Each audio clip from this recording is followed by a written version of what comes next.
Okay, so we're finishing up the last half of chapter 3. So we're still kind of focusing on how are macromolecules classified. Kind of organic macromolecules. Organized or categorized, however you want to put that. Okay. So the next one we're on is proteins. So proteins are involved in nearly every dynamic function in your body. They're incredibly diverse. There's tens of thousands of different proteins, each with a specific function and structure in the body. So proteins are composed of differing arrangements of a common set of just 20 amino acid monomers. So for proteins, we're still kind of looking at that point as these are their monomers. So probably the most important role for proteins is as enzymes. So these are proteins that serve as catalysts and regulate virtually all the chemical reactions within cells. That's the impressive part. Some other types of proteins include transport proteins that are embedded in cell membranes. They help move sugar molecules and all kinds of other things either into or out of your cells. Defense proteins, so these are antibodies of the immune system. Signal proteins, like some hormones and other chemical messengers that help coordinate body activity. All of those are really important as far as the body goes. So other types of proteins include receptor proteins. So these are built into cell membranes, which receive and transmit signals. There's contractile proteins. These are actually your muscles. Weird as it is, when you're eating meat, these are also the proteins that you're consuming. So anytime you eat chicken or beef or whatever, you're consuming the muscles that are the contractile proteins. There are structural proteins too, such as collagen, which form these long, strong fibers of connective tissue. That's also what's used as filler to make larger lips for plastic surgery, make duck lips. No, I'm serious. That's what they do, is they put that particular protein in lips to make them larger. Storage proteins, which serve as a source of amino acids for developing embryos and eggs and seeds. So those are the things that we're consuming when we have eggs and stuff like that. The function of different types of proteins depend on their individual shapes. So remember, structure always reflects function. So their shape tells us what function it has.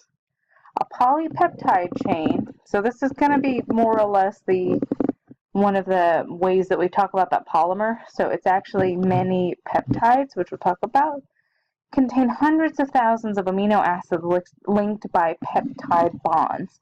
So it's a special kind of a bond that goes between each amino acid, which again, amino acids are the monomer for proteins. That's key information. The amino acid sequence causes the polypeptide to assume a particular shape, and that's what gives it function. So that's what leads to a particular function. Okay, so this particular one, it has kind of looks crazy, like spaghetti strings and all kinds of things going on here, but this particular shape has a specific function. Like there's a groove where something's going to happen there. Like this is going to be an enzyme. Again, a groove, something's going to sit right there in this little space filling model. Okay.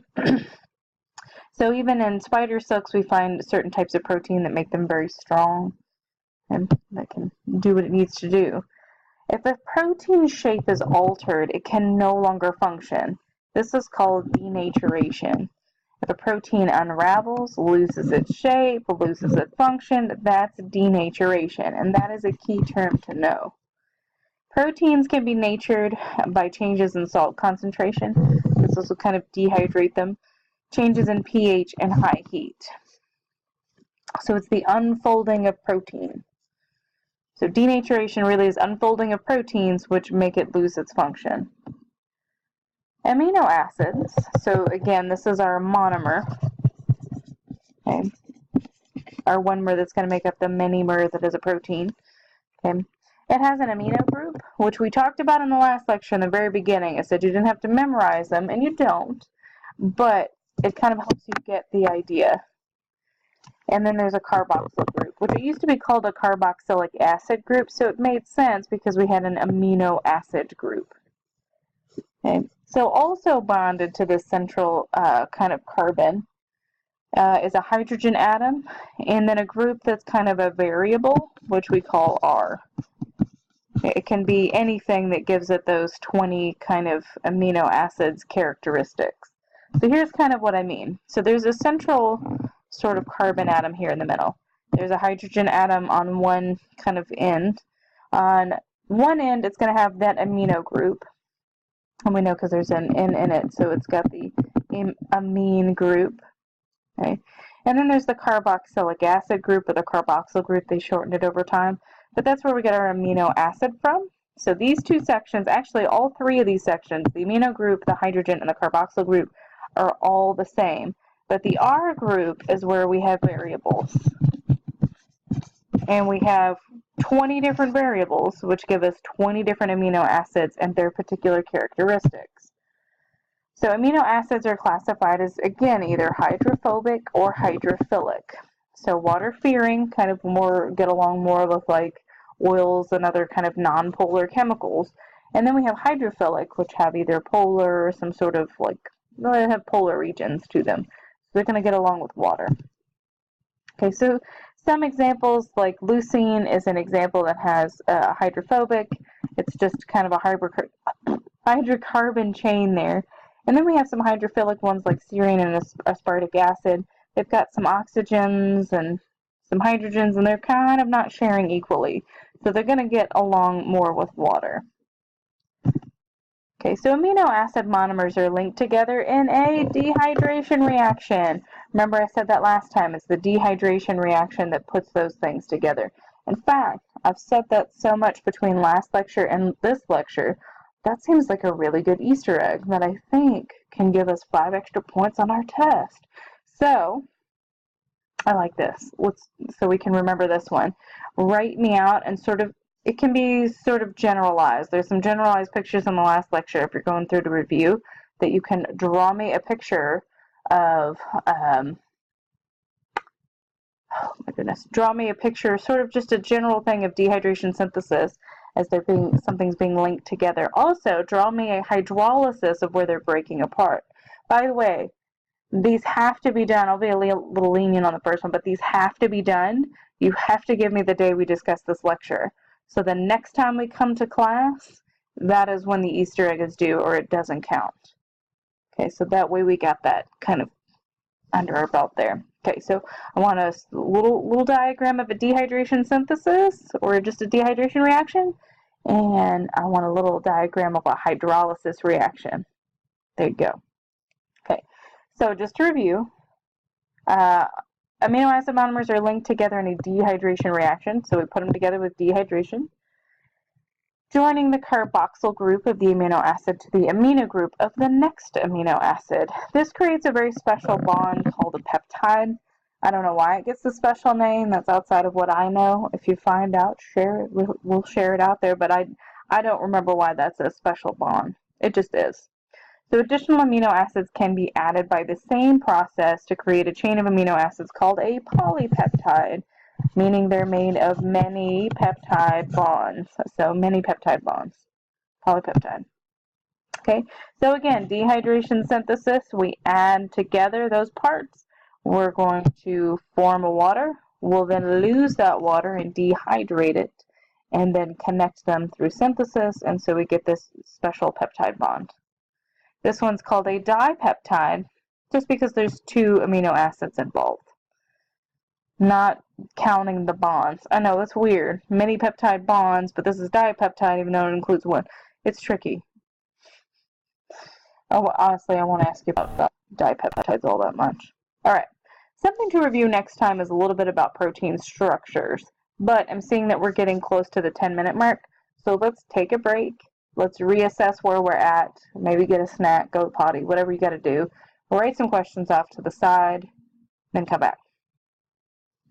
So a protein can have 4 levels of structures: primary, secondary, tertiary, and quaternary. And this is what they look like. No! Okay, there we go. So the primary structure is just the sequence. It's just the sequence of amino acids. It's just one after another. So glycine, proline, threosine, glycine, whatever it is. Glutamate, whatever. They're all in that line. So just the sequence of amino acids is their primary structure. Secondary structures have two types. There's either an alpha helix, so we make it a curly Q, or we have a beta pleated sheet, which is just like folded. So pleats mean folded. So it's either coiled or folded. That's it. Excuse me. So primary structures is just the sequence, and secondary structures are two types. So it's just a coil or a fold. So alpha helix or beta pleated sheet. Tertiary structure just means that I have multiple secondary structures. So it's 2 plus helices or pleats or folds. My goodness. Okay, so it's just 2 or more of what we see here, and you can kind of see them trying to give you an arrow into it. So it's just 2 or more of those things together within one polypeptide. The quaternary structure is actually several polypeptides together. So this is 2 plus polypeptide chains. Let me see if I can write it real quick. 2 plus polypeptide chains. And they form that kind of functioning protein. So this becomes the functioning protein as the quaternary structure. So that's the thing. The polypeptide is just a sequence kind of like this, many peptide bonds. But when we get to the quaternary structure is where it becomes a protein that has a functioning fold to it. Okay. All right. Nucleic acids, our final thing to discuss at this point. Okay, so the amino acid sequence of a polypeptide is programmed by a discrete unit of inheritance known as a gene. We'll get into that more with genetics. So some of this is a really good introduction for what we do for Unit 4 of genetics. So genes consist of DNA, or deoxyribonucleic acid, a type of nucleic acid. See how the name wants to tell you what it is? DNA is inherited from an organism's parents. It provides directions for its own replication, and it programs all the cell's activities by directing synthesis of proteins. It's an impressive little molecule. DNA does not build proteins directly. It doesn't do it. But it does provide the instructions. So we'll put it that way, is that it doesn't build them, it just provides the instructions. Okay, so it's kind of like, you know, instructions to building like an IKEA table. The instructions do not build the table for you. That is your job. But it does give you what's supposed to be made at the end of it. Okay? So it's your IKEA instructions. There you go. DNA works through an intermediary, the RNA, or, you know, like for IKEA, the human, something like that. So our intermediary is called ribonucleic acid. It's our other nucleic acid. So DNA will be transcribed into RNA in the cell's nucleus, and then RNA will be translated into proteins in the cytoplasm. Again, this probably feels like, what are we talking about yet? It's cool. We're going to do a lot more of this. So even just this tiny little phrase will be kind of broken apart, and we'll learn all the bits to it here in a bit in the coming semester. So basically we have a gene. We have a section of the DNA. That particular section will undergo a copying process where we'll make RNA from it. Okay, and then the RNA will leave the nucleus and be able to actually help assemble the amino acids together to form a functioning protein. So we could go for now that DNA leads to RNA and leads to protein. That's a pretty good place to start with this. Okay, deoxyribonucleic acid and ribonucleic acid are composed of monomers, this is the important monomer, called nucleotides. So these are, again, our polymers, our many-mers, and they're made up of our one-mers that are nucleotides. Nucleotides have 3 parts. They have a 5-carbon sugar called ribose, and that's an RNA. Notice ribose, ribo, and deoxyribose, DNA. Okay. I don't think I mentioned this last lecture, but it is helpful to know, is that when we see OSE at the end, it does mean a sugar. So these are 5 carbon sugars that make up part of this structure. Okay. Then we have a phosphate group, and we'll have a nitrogenous base. And nitrogenous just means it contains nitrogen. We've turned nitrogen now into an adjective. Okay, so here's sort of the structure of really either one of them. We're going to have a phosphate group. Phosphorus is a weird one that makes several little weird connections, but that's what it does. Okay, so we have a phosphate group, and then we have a sugar, and it's either ribose or deoxyribose, either one, and then a nitrogenous base. So we have N's, so nitrogen's everywhere to make it nitrogenous. DNA nitrogenous bases are adenine, thymine, cytosine, and guanine, so our A, T, C's, and G's.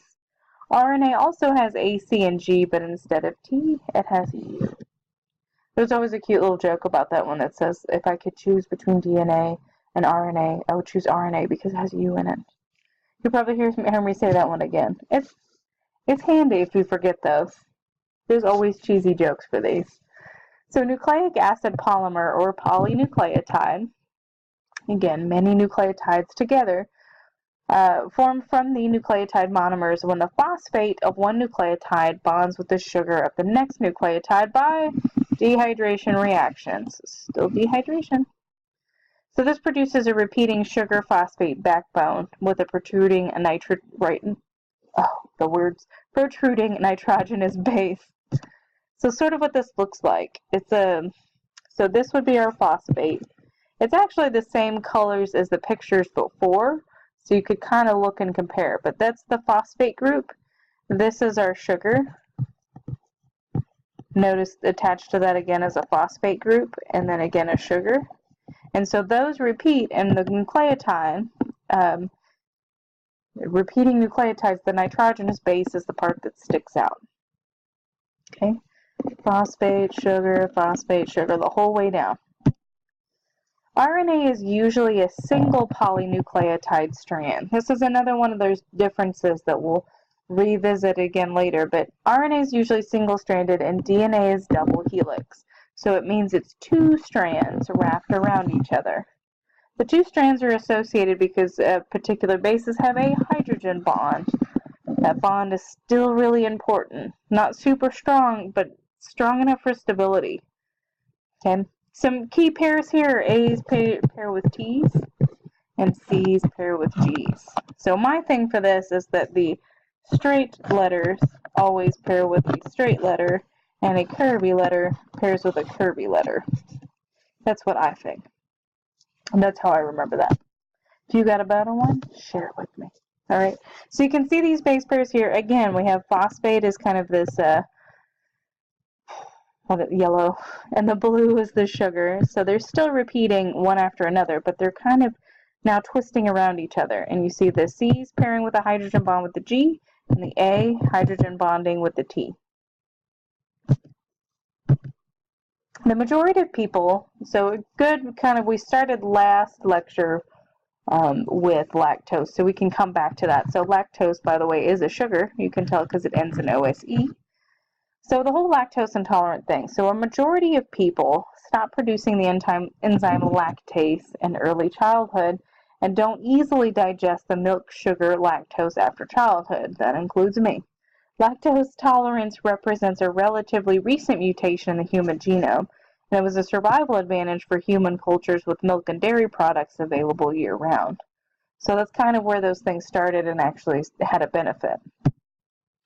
Researchers identified 3 new mutations in 43 ethnic groups in East Africa that keep the lactase gene permanently turned on. By the way, you don't have to write this down. It's just interesting to see how it connects. So the mutations are all different from each other and from the European mutation. They appear to have occurred about 7,000 years ago and occurred in about the same time as the domestication of cattle in these regions. So it kind of makes sense that you would see those things happening at the same time. Okay? Because we got some old diagrams that show these, cows, and we get the idea of domestication. We can track it back with the scientific part. So this one again was shorter, but this is our kind of last one before the test anyways. So we'll review, next time we're in class, we'll review all of the macromolecules together and make sure that we have an understanding of all of them, their monomers, their polymers, their functions, the thing that puts them together and takes them apart, wink wink, Easter egg, right? So pay attention to those things. Again, if you have any questions about that stuff as it goes along, shoot me an email, come talk to me, let's make sure we got this.